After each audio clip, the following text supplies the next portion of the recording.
Film चंगे दी YouTube तौर संग भाई हम थी लाई जाए आइना फिल्म कुंभ फंग फंग मतम आई होनर लाई अदुगा मखोय दा आइना एग्जांपल मसुपी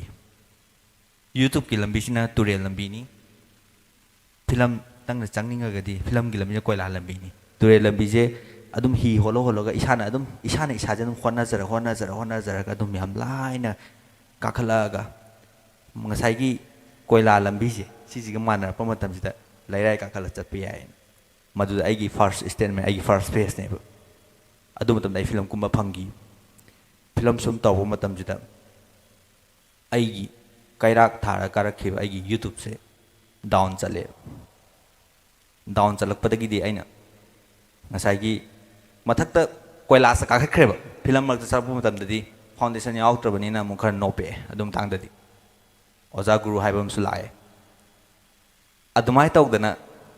आइना फिल्म दुदा जर चलो गांजिदमु आइगी लाखिबे यूट्यूब की जर्नी जे आ लेहौरे मयाम गेनबदा नोपगम लेरमे कुमदरग हि जिम लोक चतपने बैस कइनोदा अदुम कांदा इन रियलाइज तौरे यूट्यूब तौगेदी यूट्यूब फजन तौबियो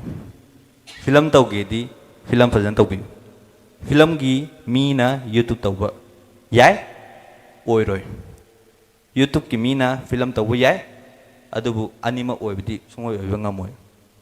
कइनोदा यूट्यूबर अमगा फिल्म गी हाइबा मागी फजबा यामना लैयबा अदुगा आइन एग्जांपल मसुपी सुम नैनरपा मतमदा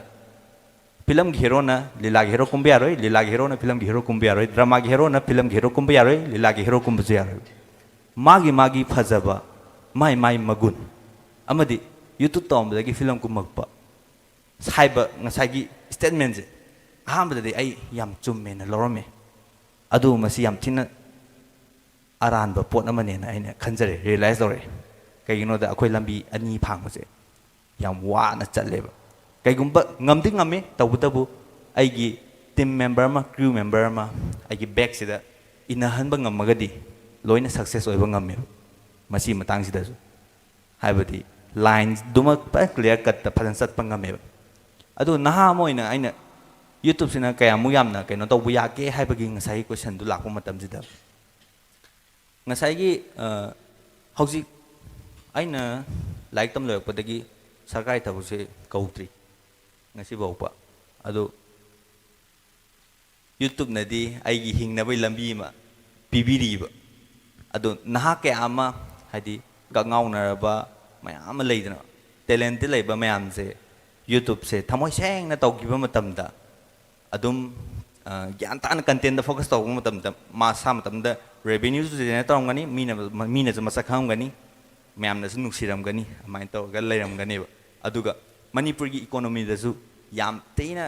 मतेंग पांगबा पोट अमनेबा कइनो दा अखोइना लौरिबा रेवेन्यू से अखोइ मपालम दे लौबनी डॉलर दे लौबनी मणिपुर मसानी हगा अखोइ इंटरनेट की सेल तान बनी अमाइ तौगा याम लाइन अदुम हिंगबा याबा लंबी मति ओय mister Sachin kada hangjage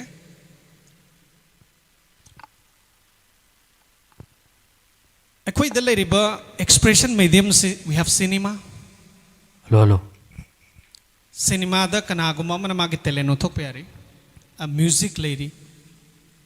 stage da perform tawra matung da public recognition phangada ba medium sing da isa gi teleno thok kan da mayam na recognize to be high riba industry se if somebody wants to join cinema then he must be accepted by the director producer fellow co-actor Sigi coherence sama laita taraga de nangi entry si amna you are foreign to them adubu because of the digital era because of YouTube we see overnight sensation overnight superstar ma'am koi thing nahi traditionally market monopoly hai tare sigi content creation sigi monopoly toroga lairamba pot amakak decentralized toroga aigi khubak television leire aigi khubak ta aigi expression tongna ba tool leire hana khali sigi medium season na rakanda Sachin Karna Isagi Kutta Huzik Manipur da nang na kari hainingi kari message piningi Manipuri magi kari tongningi haibasi Isagi Kutta lere Sachin ka kari tongni as a YouTuber using your medium ꯑꯍꯥꯟꯕꯗ new TV ꯌꯦꯡꯕꯤꯔꯤꯕ ꯏꯆꯤꯜ ꯏꯅꯥꯎ ꯃꯌꯥꯝ ꯄꯨꯝꯅꯃꯛꯄꯨ ꯀꯣꯟꯅ ꯈꯨꯝꯖꯔꯤ ꯉꯁꯤ ꯄꯦꯅꯦꯜꯗ ꯐꯝꯕꯤꯔꯤꯕ panelist ꯃꯌꯥꯝꯁꯤꯁꯨ ꯌꯥꯝ ꯁꯥꯊꯤꯕ ꯑꯅꯩꯕ ꯃꯤ ꯉꯥꯛꯇꯅꯤꯀꯣ ꯑꯩꯅ ꯏꯅꯣꯞ ꯅꯣꯞꯄꯦ ꯍꯥꯏꯇꯥꯔꯦ ꯑꯗꯨ ꯑꯣꯏꯔꯒꯁꯨ ꯃꯌꯥꯝ ꯁꯨꯃꯥꯏꯅ ꯏꯟꯚꯥꯏꯠ ꯇꯧꯕꯤꯔꯛꯄꯁꯦ ꯌꯥꯝꯅ ꯍꯔꯥꯎꯖꯩ ꯑꯗꯣ ꯉꯁꯥꯏꯒꯤ ꯐꯤꯂꯝꯒꯤ ꯑꯗꯨꯒꯤ ꯑꯗꯥꯒꯤ ꯂꯩꯈꯤꯕ ꯃꯌꯥꯝꯗꯣ ꯌꯨꯇꯨꯕꯔꯗꯨꯒꯤ ꯀꯣꯏꯁꯟꯗꯨꯅ ꯈꯔ ꯀꯣꯟꯅ ꯂꯥꯛꯀꯦꯕ ꯑꯩꯅ ꯍꯥꯏ ꯑꯩꯈꯣꯏꯒꯤ ꯇꯧꯃꯤꯟꯅꯔꯤꯕ ꯌꯨꯇꯨꯕ ꯇꯧꯃꯤꯟꯅꯔꯤꯕ ꯃꯌꯥꯝꯁꯤꯗ ꯑꯩ ꯐꯤꯂꯝ ꯈꯔ ꯉꯥꯎꯖꯩ ꯐꯤꯂꯝ ꯆꯪꯒꯦꯗꯤ ꯌꯨꯇꯨꯕ ꯇꯧꯔ ꯆꯪꯕ ꯌꯥꯝ ꯊꯤꯅ ꯂꯥꯏ ꯌꯥꯏ ꯑꯩꯅ ꯐꯤꯂꯝ ꯀꯨꯝꯕ ꯐꯪꯉꯛꯄ ꯃꯇꯝꯗ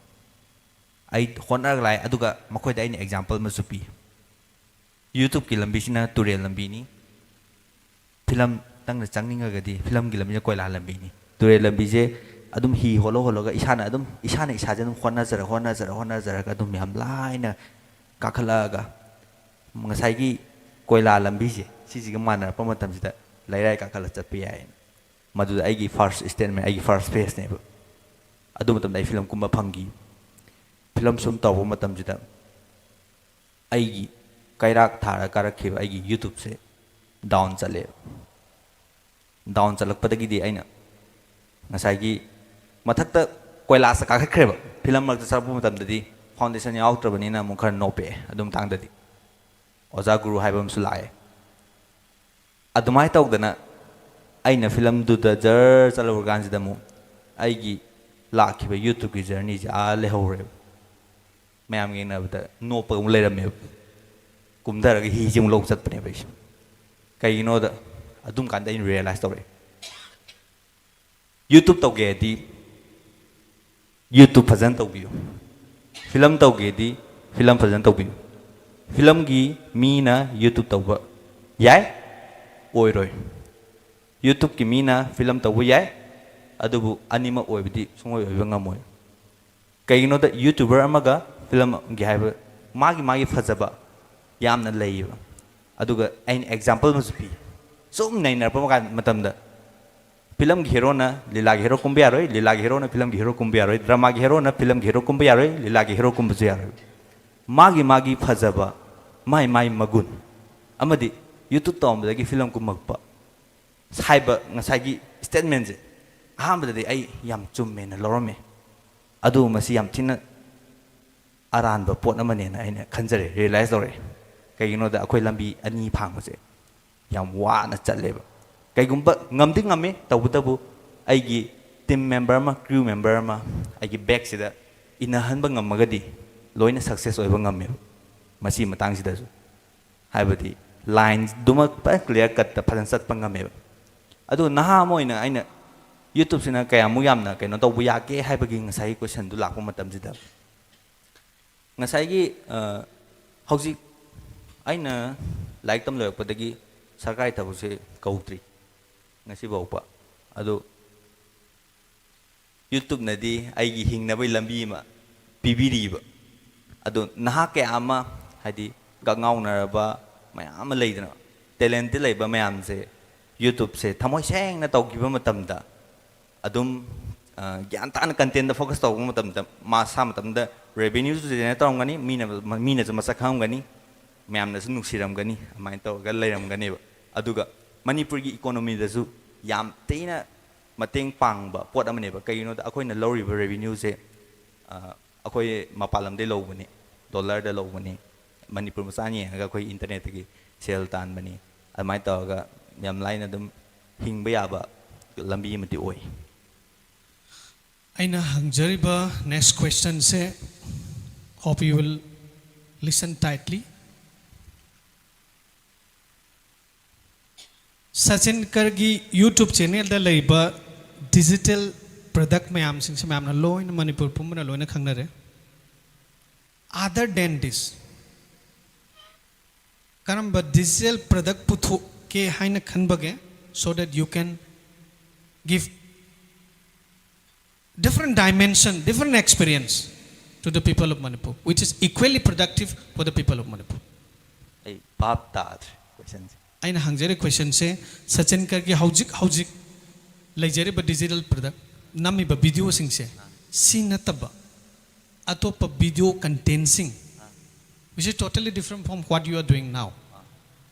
ꯑꯗꯨꯒ ꯅꯝꯗꯧꯔꯤꯕ ꯚꯤꯗꯤꯑꯣꯁꯤꯅ ꯀꯔꯝꯕ ꯚꯤꯗꯤꯑꯣ ꯑꯣꯏꯒꯗꯒꯦ ꯍꯥꯏꯕ ꯃꯇꯝꯗ ꯃꯅꯤꯄꯨꯔꯗ highly productive ꯑꯣꯏꯕ influence ꯇꯧꯕ ꯉꯝꯕ ꯁꯃꯥꯖꯗ ꯃꯤꯀꯞ ꯊꯣꯛꯍꯟꯕ ꯉꯝꯕ change ꯄꯨꯔꯛꯄ ꯉꯝꯕ revolution ꯄꯨꯔꯛꯄ ꯉꯝꯕ ꯑꯗꯨꯒꯨꯝꯕ ꯚꯤꯗꯤꯑꯣ ꯀꯟꯇꯦꯟꯁꯤꯡ ꯁꯦꯝꯒꯦ ꯍꯥꯏꯕꯒꯤ ꯑꯁꯥ ꯂꯩꯕ꯭ꯔꯥ ꯂꯩ ꯌꯥꯝ ꯊꯤꯜꯂꯤ Okay, ꯂꯩꯔꯒꯗꯤ please explain, please share us. education content ꯌꯥꯝ ꯁꯦꯝꯅꯤꯡꯉꯦ ꯑꯗꯣ education content-ꯁꯦ ꯂꯨꯁꯨ ꯂꯨꯕ content ꯑꯃꯁꯨ ꯑꯣꯏꯌꯦ ꯑꯗꯨꯒ ꯃꯁꯤꯅ ꯀꯃꯥꯏꯅ ꯇꯧꯒꯦꯗ ꯑꯩꯅ ꯁꯨꯝ ꯁ꯭ꯇꯗꯤ ꯇꯧꯕ ꯃꯇꯝꯗ ꯑꯩꯒꯤ ꯍꯧꯖꯤꯛ ꯂꯩꯔꯤꯕ content-ꯁꯤꯗꯤ entertainment-ꯗ ꯂꯩꯌꯦꯕ entertainment-ꯒꯤ content-ꯁꯤꯅ ꯑꯃꯨꯛ view-ꯗꯤ ꯌꯥꯝꯕ revenue-ꯗꯤ ꯄꯤꯛꯄ ꯑꯗꯨꯒ ꯑꯃꯨꯛ education-ꯒꯤꯁꯤꯅ ꯑꯃꯨꯛ view-ꯗꯤ ꯌꯥꯝꯃꯣꯏꯗꯣꯏꯅꯦꯕ ꯀꯅꯥꯝꯇꯅ internet ꯄꯥꯏꯕ ꯃꯌꯥꯝꯁꯦ ꯂꯥꯏꯔꯤꯛ ꯄꯥꯒꯦꯅ ꯆꯠꯄ ꯃꯤꯁꯤ ꯃꯁꯤꯡ ꯌꯥꯝꯗꯦꯕ ꯑꯗꯨꯅ ꯃꯤ ꯌꯥꯝꯗꯕꯅꯤꯅ ꯃꯈꯣꯏꯅ ꯑꯃꯨꯛ revenue-ꯁꯤ ꯌꯥꯝꯅ generate ꯇꯧꯕꯤꯕꯀꯣ ꯑꯗꯣ revenue ꯈꯛꯇꯒꯤ ꯈꯟꯕꯒꯤ ꯋꯥꯗꯤ ꯅꯠꯇꯦ ꯑꯗꯨꯕꯨ ꯑꯩ education content ꯌꯥꯝ ꯁꯦꯝꯅꯤꯡꯉꯤ Thank you so much. Sachin Kar isaase nurse ni adubu hojik YouTuber ama oina mayamna sakhangnari nurse thadu amaga YouTuber oirise why ꯑꯩꯈꯣꯏ ꯁꯥꯔ ꯄꯤ ꯚꯥꯏꯔꯦꯜꯁꯨ ꯌꯥꯎꯔꯤꯀꯣ ꯃꯁꯤ ꯃꯇꯥꯡꯗ ꯑꯩꯅ ꯍꯥꯏꯅꯤꯡꯕꯁꯦ ꯑꯩ ꯌꯥꯝꯅ ꯅꯨꯡꯁꯤꯌꯦ ꯅꯔꯁ ꯄꯥꯝꯖꯅ ꯇꯝꯈꯤꯕꯅꯤ ꯑꯩ ꯁ꯭ꯀꯤꯜ ꯐꯖꯅ ꯂꯩ ꯅꯔꯁꯀꯤꯗ ꯑꯩ ꯊꯃꯣꯏ ꯁꯦꯡꯅ ꯐꯖꯅ ꯇꯝꯃꯦ ꯇꯝꯕ ꯂꯣꯏꯔꯒ ꯊꯥꯔꯠ ꯏꯌꯔ ꯀꯥꯞꯄ ꯀꯥꯟꯁꯤꯗ ꯑꯩ ꯌꯨꯇꯨꯕꯁꯦ ꯇꯧꯈꯤꯕꯅꯦꯕ ꯑꯗꯨꯝ ꯀꯥꯟꯁꯤꯗ ꯑꯩꯒꯤ ꯌꯨꯇꯨꯕꯇ ꯑꯩꯅ ꯖꯦꯅꯔꯦꯠ ꯇꯧꯈꯤꯕ ꯔꯦꯚꯤꯅ꯭ꯌꯨꯁꯦ ꯑꯩꯅ ꯇꯝꯕ ꯂꯣꯏꯔ ꯃꯇꯨꯡꯗ ꯐꯪꯒꯗꯣꯏꯕ ꯃꯅꯤꯄꯨꯔꯒꯤ ꯅꯔꯁꯅꯤꯀꯣ ꯃꯄꯥꯟ ꯂꯝꯒꯤ ꯅꯠꯇꯦ ꯃꯅꯤꯄꯨꯔꯒꯤ ꯅꯔꯁꯀꯤ ꯇꯣꯂꯣꯞꯁꯦ ꯌꯥꯝ ꯄꯤꯛꯑꯦꯕ ꯈꯨꯄꯤꯛꯇꯤ ꯄꯤꯛꯑꯦꯕ ꯃꯁꯤ ꯃꯇꯥꯡꯗ ꯑꯩꯅ ꯑꯩꯈꯣꯏ ꯁꯥꯔ ꯄꯤ ꯚꯥꯏꯔꯦꯜꯁꯨ ꯌꯥꯎꯔꯤꯀꯣ ꯁꯥꯔꯒꯤ ꯅꯔꯁ ꯀꯩꯗꯣ ꯇꯣꯂꯣꯞ ꯈꯤꯇꯪ ꯆꯥꯎꯅ ꯄꯤꯕꯤꯌꯣ ꯑꯩꯅ ꯔꯤꯀ꯭ꯋꯦꯁ ꯇꯧꯅꯤꯡꯕꯁꯦ ꯅꯔꯁꯁꯦ ꯌꯥꯝ ꯋꯥꯏꯑꯦꯕ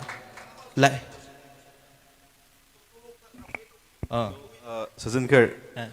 ꯃꯅꯤꯄꯨꯔꯗ ꯑꯩꯈꯣꯏ ꯅꯔꯁꯤꯡꯒꯤ ꯇꯣꯂꯣꯞꯁꯤ ꯌꯥꯝ ꯄꯤꯛꯏ ꯍꯥꯏꯁꯦ ꯃꯌꯥꯝ ꯂꯣꯏ ꯌꯥꯅꯩ ꯑꯗꯣ ꯍꯧꯖꯤꯛ ꯊꯥꯏꯅꯒꯤꯗꯨꯗꯤ ꯑꯣꯏꯗ꯭ꯔꯦ ꯑꯣꯏꯗꯦ ꯑꯗꯨꯒ ꯃꯔꯨꯑꯣꯏꯅ ꯑꯩꯈꯣꯏ ꯍꯣꯝ ꯀꯤꯌꯔꯗ ꯊꯕꯛ ꯇꯧꯔꯤꯕ ꯍꯣꯏ ꯅꯔꯁꯁꯤꯡꯗꯤ ꯇꯣꯂꯣꯞ ꯌꯥꯝ ꯆꯥꯎꯋꯤ ꯑꯗꯣ ꯁꯥꯔ ꯑꯗꯨꯒ ꯄ꯭ꯂꯁ ꯃꯅꯤꯄꯨꯔ ꯈꯛꯇꯅ ꯈꯟꯒꯅꯣꯕ ꯂꯦꯠꯁ ꯒꯣ ꯇꯨ ꯗ ꯖꯄꯥꯟ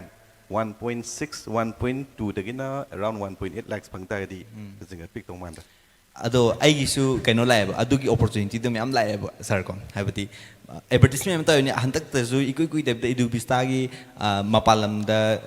ꯊꯥꯕꯒꯤ 1.2 lakhs ꯑꯗꯨꯃꯥꯏꯅ ꯍꯧꯋꯦ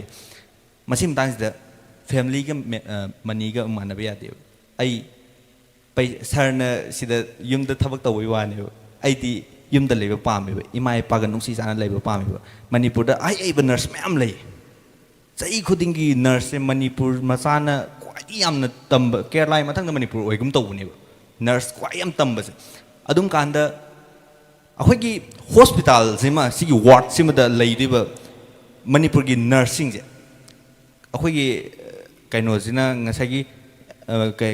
ꯃꯦꯅꯦꯖꯃꯦꯟ ꯍꯥꯏꯒꯗ꯭ꯔꯥ ꯃꯈꯣꯏꯕꯨ ꯁꯦꯟꯅꯔꯤꯕ ꯃꯌꯥꯝꯁꯦ ꯋꯥꯔꯗꯁꯤꯃꯗ ꯂꯥꯛꯀꯗꯣꯏꯕ ꯀꯩꯅꯣꯁꯦ ꯊꯥ ꯑꯃꯒꯤ ꯃꯤ ꯑꯃꯅ ꯅꯥꯔꯒ ꯍꯟꯈꯤꯕ ꯃꯇꯝꯗ 60 or 70,000 50 to 70,000ꯒꯤ ꯔꯦꯟꯖꯁꯤꯗ ꯀꯨꯏꯅ ꯂꯩꯈꯠꯂꯛꯑꯒꯗꯤꯀꯣ ꯁꯤ ꯆꯥꯡꯁꯤꯗ ꯑꯗꯨꯝ ꯐꯪꯉꯦꯕ ꯀꯩꯅꯣ ꯂꯣꯏꯁꯜꯂꯦꯕ ꯃꯤ ꯑꯃꯇꯪꯗꯩꯅꯤꯀꯣ ꯂꯧꯔꯤꯁꯦ ꯑꯗꯣ ꯁꯨꯃꯥꯏꯅ ꯇꯧꯗꯅ ꯂꯩꯔꯤꯕ ꯋꯥꯔꯗꯁꯦ ꯃꯤꯁꯦ ꯁꯤꯜꯂ ꯂꯩꯔꯛꯀꯗꯣꯏꯅꯦꯕ ꯋꯥꯔꯗ ꯑꯃꯗ ꯇꯥꯒꯗꯣꯏꯕ ꯅꯔꯁꯁꯦ 8 9 10 ꯃꯉꯥꯏꯔꯦ ꯑꯗꯨ ꯁꯤꯜꯂ ꯂꯨꯞ ꯑꯃꯗ ꯆꯠꯂꯛꯀꯗꯣꯏꯅꯤ ꯆꯠꯂꯛꯄ ꯃꯇꯝꯁꯤꯗ ꯃꯈꯣꯏꯒꯤ ꯇꯣꯂꯣꯞꯁꯦ ꯄꯦꯁꯦꯟ ꯑꯅꯤꯇꯪꯒꯤ ꯈꯥꯏꯕꯤꯌꯣꯕ ꯍꯔꯥꯎꯅꯦꯕ 15,000 ꯂꯛ ꯑꯝꯇ ꯄꯤꯕꯤꯌꯣꯕ ꯑꯗꯣ ꯁꯥꯔ ꯍꯣꯏꯅꯕꯨꯗꯤ ꯈꯪꯕꯤꯔꯝꯃꯣꯏꯀꯣ ꯁꯥꯔ ꯍꯣꯏꯅꯕꯨ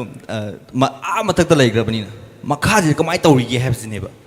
ꯇꯧꯔꯤꯕ ꯅꯩꯅꯒꯗꯣꯏ ꯄꯣꯠꯁꯦ ꯃꯈꯥꯁꯦ ꯀꯃꯥꯏꯅ ꯇꯧꯔꯤꯕ ꯄꯣꯠꯁꯦ ꯅꯩꯅꯩ ꯈꯪꯗ꯭ꯔꯒꯗꯤ ꯑꯩ ꯏꯁꯥꯃꯛ ꯑꯐꯥꯎꯕ ꯍꯧꯖꯤꯛ ꯍꯣꯁꯄꯤꯇꯥꯜ ꯆꯂꯥꯏꯕ ꯃꯤ ꯃꯌꯥꯝ ꯂꯩꯀꯣ ꯑꯐꯥꯎꯕ ꯍꯣꯁꯄꯤꯇꯥꯜ ꯆꯂꯥꯏꯕ ꯃꯤ ꯃꯌꯥꯝꯁꯦ ꯃꯣꯏ ꯐꯥꯎꯔꯦ ꯈꯪꯉꯦ ꯃꯈꯣꯏꯒꯤ ꯀꯩꯅꯣꯗꯨꯗꯤ ꯋꯥꯔꯀꯔ ꯍꯥꯏꯒꯗ꯭ꯔꯥ ꯑꯩꯈꯣꯏ ꯅꯔꯁ ꯁ꯭ꯇꯥꯐꯈꯩꯗꯨꯗꯤ ꯐꯖꯅ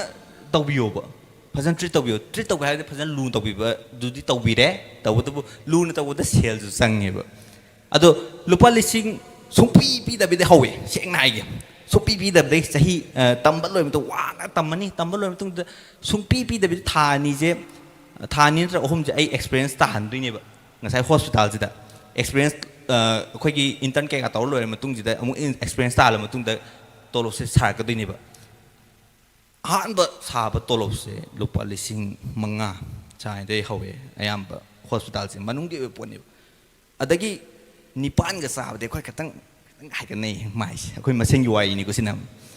tara ga sa de oi soi nang hospital do phai ne ka hai ni ba ko khoi as tara manga ga pi hai ba hospital de kai ho sa ko mai changin no kai som akhoi dem na strength oi manipur gi ni ko hai je mapalam gi di mayam lei a cho ba ai mapalam thapak taw yai ado ai imai pa yamna nungsi ado imai hadi ai paisa do na kai su meter oi de ba ai family nungsi jana lei ba ai am pa me aduga ngasai gi process sum nei na kan da ai je YouTube taw hai je ba ne ba ko ai ne taw skill je mi loina ba gi style tawriba mayam interpersonal relationship mayam je ai gi nurse tai tamak pa mahi mayam to ai YouTube da sina ba ne ba ta sina ma gi hair ga di hauji su hida ka pi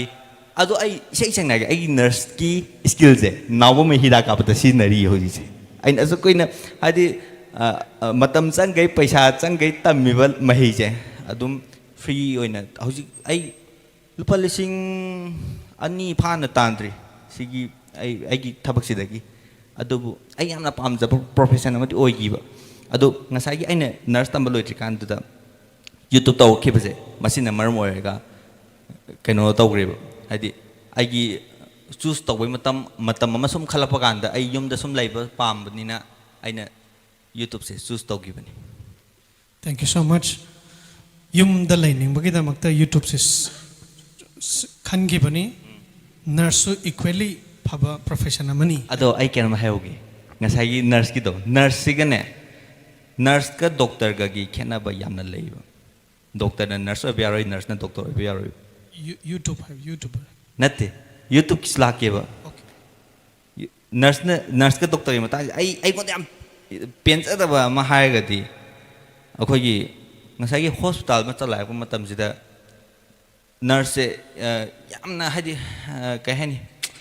kaisu yamna thoi da bai tap ta sum khan ba ma lei ko khalli di hakani through speech taw da manung da lei ba working style di sum pam de ba kanana ke dauri ai gi imana ba Delhi de lupa lising nifunga yang khai jab do manipur yo pa da lupa sing tara ni hoji sai ado experience lei ba manipur de hingba di loi pam da ba nate ba kusala ma matam da ai khoi kaman hinga du no hai ba gi question ji man lak po matam da खुरक हांगदना hospital लिंखतपा मसिकी पोचे करम हाइना लिंखतपा यारिनो तोलोबसेना कमाइना पीरिगे हाइबगी मखोगी मथक्ता आई some question मा सम हंगनिंग बाहाय तारे अदुगा ngасagi हाइनाबदो नर्स ना डॉक्टर ओबियारोय डॉक्टर नर्स ओबियारोय हाइजे नर्सना मु डॉक्टर ने येंगमबा महाकी लाइना दो नर्सना मु नोंगाम ताउ सेना होगुदुइने एवरी सेकेंड अदुगा डॉक्टर दे इन्फॉर्म तौदिने डॉक्टर की मतुइना मखोइना मु चलाय गदुइने aduna surgery kanda aina sar medilen je hen chakot pa magadi nurse luna tawbiu sargi staff kai do hen luna tawbiu adu gadi pick the lakan. Thank you so much. Sag singer ki right ta lesna raina Sachin kar ki left ta lesna taton kanane nungsi nungsiba tongal aina aigi no pida nungsiba ka adugi nuksibaduna tongale aina inau pa nuksibajiga tongale nuksibadu tongale ko ai khangge have kanda aina angang phangba numitse isa no pa phangba numitse sida khangibani aina akhoi laikai angang macam sa da lagnar mi myam do pono phagi ta bai wani da angang popu numitse chepta yeng bai wan tongan ba pakhang lisa bina ga di khangaroi bada puki nupi thibira thidriya khangoi aina khangoi aduna question je khar lu na sat kani ba aduna ani je kan ma khan de na khang da ani ma yam na maru mi atan. Okay, thank you so much. Sachin question ambi comment the question among I did democracy jam tang sat papa me Manipur se democracy chat papa me very tough question.